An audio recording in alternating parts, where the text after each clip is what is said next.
Diontae Johnson was released by the Texans for very similar reasons that he was released by the Ravens. We'll talk about that. Rashod Bateman was on Nightcap last night. There's a lot of gems from there that I want to talk about. And we'll also dive into the snap counts in the Ravens' last game and talk a little bit more about why Trenton Simpson is not playing anymore. All that and more in today's episode of the Flock Rundown. Ravens Flock. Flock Rundown is the place to be. Motionless brainwaves attempt to swim their way to sense, can't tame the untamed. Appreciate you, Ray. What's up, Ravens fans? My name is Ryan, and welcome back to another episode of the Flock Rundown. So Diontae Johnson released again by the Houston Texans. It's reported that after the playoff victory against the Chargers, Johnson was visibly upset and teammates were trying to calm him down. His displeasure with his role is a recurring theme this season. I mean, it's pretty unbelievable. This guy gets traded to Carolina earlier in the offseason. He plays half the season in Carolina. He then gets traded for a bag of chips to the Baltimore Ravens. We're talking about how smart of a move it was to add that kind of depth for free, basically. And then he barely plays for us. There's a bunch of problems. He refuses to go in the game, in the Eagles game. We end up cutting him a few weeks later after we suspended him. The Texans claim him off waivers, and now they're releasing him for exactly the same thing. He's displeased with his role. He's frustrated with teammates. I mean, what is going on? And like 2 weeks ago, they were interviewing him in the locker room, and he was talking about, oh, I'm team first and this and that. And he gave a lot of those answers to the Ravens too. So I guess he's just being politically correct when the camera's on or the reporters are there, but behind the scenes or with the team, he obviously wants to be more involved, feels like he deserves to be more involved. I don't know. It's kind of hard for me to understand because he's not even in a place that long to build enough rapport and confidence with the coaches or the team to go out there and be in some superstar role. He's playing in the playoffs right now, and the Texans won, and he got a catch, like he was somewhat involved, and I would imagine that workload would just increase. We were talking about that with the Ravens too, just like give it some time, but he's got clearly some things going on in his mind, and frustrations are boiling over, and it doesn't really make it seem like it was anything to do with the Ravens at this point. I know we were putting a lot of heat on the coaches and the way that they handled the Diontae Johnson situation, but immediately he goes to another team and has the same exact problem. So, I mean, I'm definitely removing a little bit of blame. I was kind of hard on the coaches too, thinking that they were slow rolling him and they should have had him a bit more involved. And immediately he's causing problems on the Houston Texans for the same exact thing. This is a Diontae Johnson problem. And to do all this in his contract year is crazy and just not smart. I mean, this guy has no security. There's no deal on the table for next year. You just played for 4 teams essentially in one season and 2 playoff teams, 2 stable organizations, the Ravens and Texans, just cut him because of issues. I don't think that's a great sign to the rest of the league that they would want to go give him a contract. So I don't know, man. I feel like Diontae Johnson hurt himself quite a bit financially and just his future in the NFL, period. I don't know how much longer this guy's going to play ball, which is kind of crazy. He was playing pretty well for the Panthers. Like when we got him earlier this season, I was excited. I was like, man, this is a great trade. He's actually playing well this season. He looks like he's in his prime and can bring value to a team. And maybe he can. In his mind, he probably is that talent and can produce. But you got to sacrifice a little, man. You got to really be a part of the team. You got to put your words into actions. He's saying that he's a part of the team and team first and this and that, but the actions are showing otherwise. That's why these teams are cutting him. So whatever, I don't know. It's an interesting situation. I definitely didn't see him getting cut today or getting cut already, but it is what it is. Rashod Bateman went on the Nightcap last night with Shannon Sharp and Ocho Cinco. He talked about his welcome to the NFL moment. My rookie year, Roquan, you're on my team now. But we went to Chicago, bro, knocked my helmet off. I ain't never had that before. In my whole career playing football, I ain't never had my helmet knocked off. I said, yeah, these boy getting paid. I said, let me tighten up. Did he catch you slipping? Yeah, he caught me slipping. It's pretty cool that Rashod's welcome to the NFL moment was with Roquan Smith or by Roquan Smith. He took a pretty good lick, man. That was a hard hit, knocked his helmet off, and they're obviously teammates now, and he's not going to have to be tackled by Roquan Smith anytime soon. If you haven't watched that segment of the Nightcap where Rashod comes on, I definitely recommend going to watch that. It's pretty entertaining, man. Rashod's a cool dude, confident, funny. Ocho Cinco made a prediction, too, when he was on there that the Bills are going to completely sell out, stack the box, shut down the run. I don't see that happening. But he predicted that Bateman would then go for 120 and 2 touchdowns. That would definitely be sick for Rashod to shine that much in a playoff game. I don't think the receivers are really going to go off unless our run game does get shut down. But I don't foresee that happening. I don't care what Ocho Cinco says. I even if the Bills stack the box, I just don't see our run game getting shut down. Teams have been stacking the box. It's just a bad numbers game. You know, you get that extra guy on Lamar or Henry and you got them covered, but they're not covered because they're making that guy miss. They're beating that guy. You know what I mean? Henry's running through that arm tackle of that guy who's supposed to have Henry, or if they're crashing to Henry immediately, Lamar's pulling it and the safety will come down and Lamar's juking that guy out. So like, you really got to beat them one-on-one, and you're just not beating 2 Hall of Famers like that. So it's super hard to just stack the box and not be insanely vulnerable. You know, you're going to have, if you really stack the box and oversell with safeties and everything, you're going to have people wide open downfield. So maybe that is what Ocho Cinco was talking to about Rashod Bateman going off. I definitely could see Rashod Bateman go off, but I don't see us using our receivers that much unless the run game's not working. We haven't been targeting the receivers to get somebody get 120 yards. You know, is Rashod Bateman going to score a touchdown? Probably.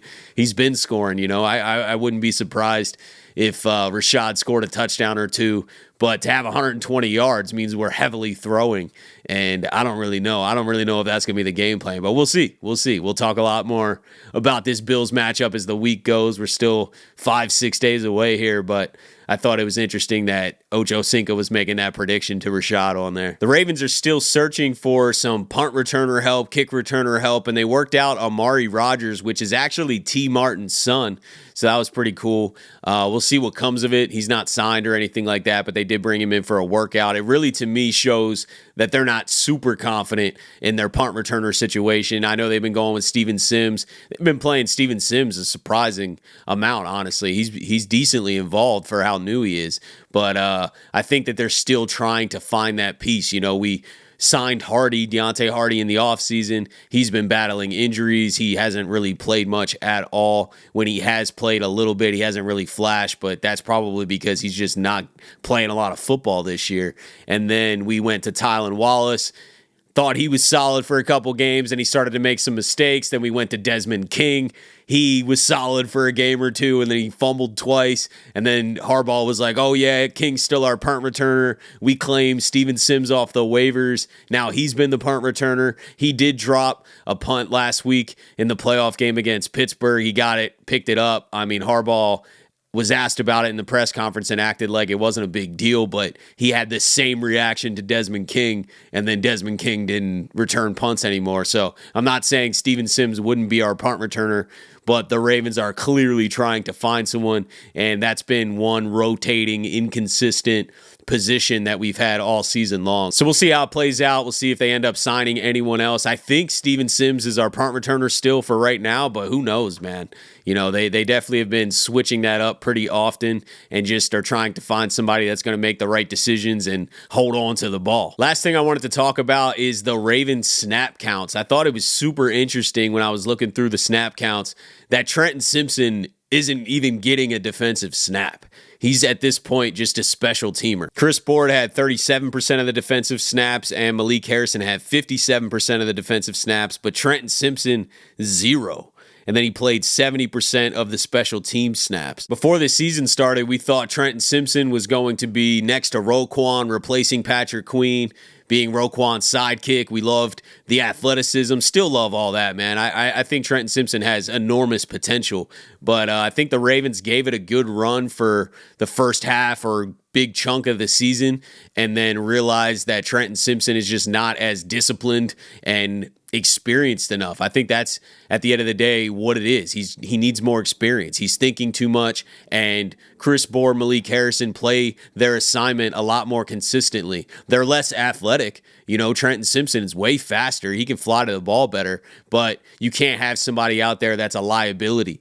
And I feel like Trenton Simpson is just too inexperienced. You know, I don't think that it hurts his future as a Raven. I really believe that Trenton Simpson still got some incredible years as a Raven ahead of him. I think next year you're going to see a leap from this season for sure. But the Ravens made some serious personnel decisions on defense this year, and I want to commend them for that, to be honest with you. You know, benching Marcus Williams, cutting Eddie Jackson, and essentially benching Trenton Simpson has really helped. I think it's stabilized this defense, and guys are where they're supposed to be and playing their assignment the way they're supposed to. And it doesn't necessarily mean that Trenton Simpson can't do that. He just needs more experience, and the Ravens coaching staff was like, we can't waste this year. We can't basically allow a guy to grow. You know, you remember when Patrick Queen was doing a lot of this his first couple years, they let him grow through it. He's also a first round pick, so they probably felt some pressure to keep him as our main guy and let him just figure it out. But he had growing pains. He wasn't playing his assignment well and making the right reads and reacting to the ball and playing fast and physical like he can. You know, we know Patrick Queen can do that. So can Trenton Simpson, by the way. But it was just too inconsistent. That's it for today, guys. Let me know what you're thinking about everything. And I dropped a question in the comments.